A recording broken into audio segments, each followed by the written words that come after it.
Il-Gazzetta llum ikkonfermat stejjer ir-rapportati l-ewwel mill-Gazzetta Kulħadd li hemm problemi fid-Dar Ċentrali bid-Deputat Nazzjonalista Joe Ellis. Il-Gazzetta Kulħadd kienet irrapportat li fid-Dar Ċentrali ġriet il-kelma li fil-Parlament aħjar ma jitkellimx wisq l-Avukat Joe Ellis minħabba dubji li hemm aktar x'jista' joħroġ dwaru. Dan wara li Ellis inkixef li fil-Parlament għamel pressjoni fuq proġett infrastrutturali li għandu interess fih bil-moħbi.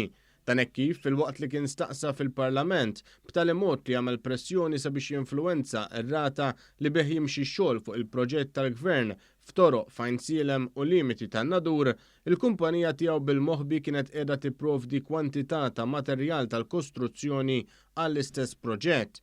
Jirriżulta li l-kumpanija Gozo Concrete Products Limited li Ellis imexxi maħutu għandha tagħti ammont konsiderevoli ta' flus lil diversi kuntratturi Awċin.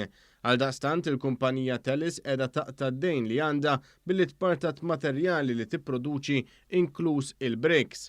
Fil-fatt il-Gazzetta Kulħadd li magħha issa komplet il-Gazzetta Illum kienet irrapportat kif il-kumpanija ta' Ellis issupplixxiet madwar 50,000 bricks għal il-kontrattur ewlieni li rebaħ is-sejħa tal-offerti għal proġett kbir li jmiss mal-konfini ta' Ajnsielem u Nadur.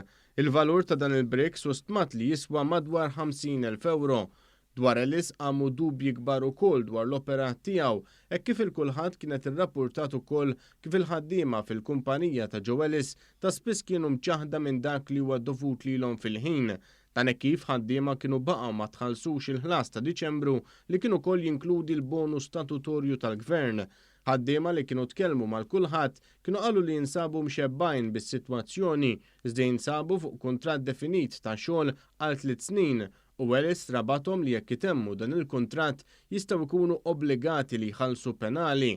Quddiem dan kollu l-kap nazzjonalista Bernard Grech baqa' jiddefendi lil Ellis, avukat ukoll tal-Aqda Repubblika u li fl-eqqel tal-ġlieda l-elezzjoni għal kap tal-Partit Nazzjonalista fl-2017, Ellis kien kiteb kontra Adrian Delija u semma d-dejn li kellha kumpanija li Delija kellu isma' fiha.